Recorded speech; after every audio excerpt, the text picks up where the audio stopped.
Hello, Eagle Nation. I'm Shakeem Holloway. And I'm Katie Tolbert. And this is Sports Talk with the Joy James.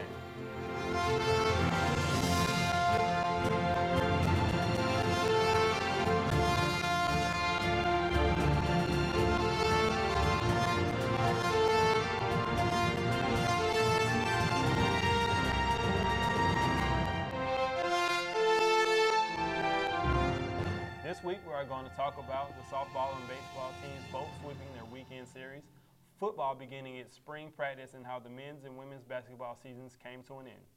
So, Katie, on Saturday, the softball teams extended their winning streak to 5 games after a weekend sweep over Elon University. Tell us what the Lady Eagles did this weekend.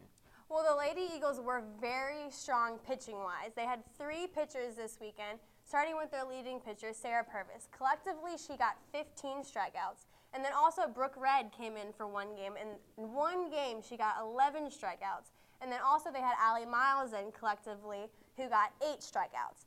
And I want to give a shout out to Tabby Duberly. She did an excellent job this weekend. She got 4 RBIs off of 4 hits and also got 1 run.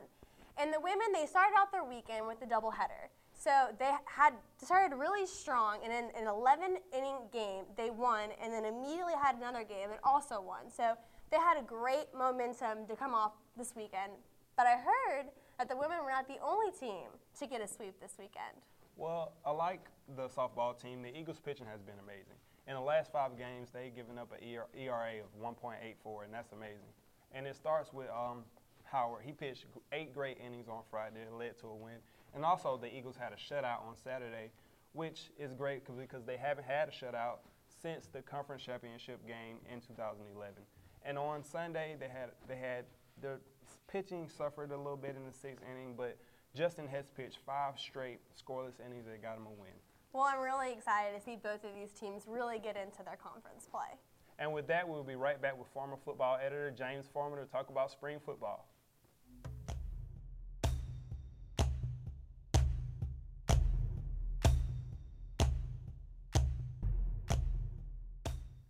And we are back with James. It's great to have you. Thanks for having me.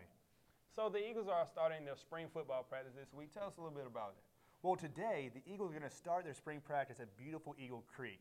They're going to be doing a lot of their work on the practice fields, have a lot of practices there. And they're going to have 2 scrimmages before the blue and white game at Paulson Stadium on April 13th. Now, that's going to be the big deal. Everyone loves to see that.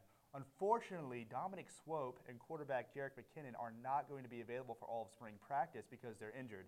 Now, they should be fine for the regular season, but it's a little bit of a disappointment not to see them out there on the field. Speaking of the quarterbacks, Izzy Ute has been moved kind of to safety. He's listed as both a quarterback and a safety right now on the roster, which kind of reflects how well Jarek McKinnon took over that role as quarterback last semester as the season progressed. Now, more along the lines of safeties, Stephen Williams has enrolled from the University of Pittsburgh. He transferred here, and he's from Savannah, so he's familiar with the area. And so we should probably look forward to seeing him, see how he fits in with the system during spring training. And also, J.J. Wilcox will be working out for the GSU Pro Day. Now, Pro Day is where a lot of GSU seniors will go and work out for NFL squads. It's a great opportunity. Brent Russell's going to be out there. He's been having a lot more of a quiet off-season than J.J., but he's still definitely going to be there. Probably J.B., Jonathan Bryant, J.J.'s old high school teammate's going to be there too. And a lot of scouts going to be there. You're going to have people from the Falcons probably, Buccaneers. Last year the 49ers were there. I'm not sure they're going to be back here this year. But the Washington Redskins really like J.J., so you can expect to see them out there too. That's all we have for football. Well, we look forward to seeing the Eagles play in a blue and white game, as you said, in April. And with that, we'll be back with Katie to talk about basketball ending their seasons.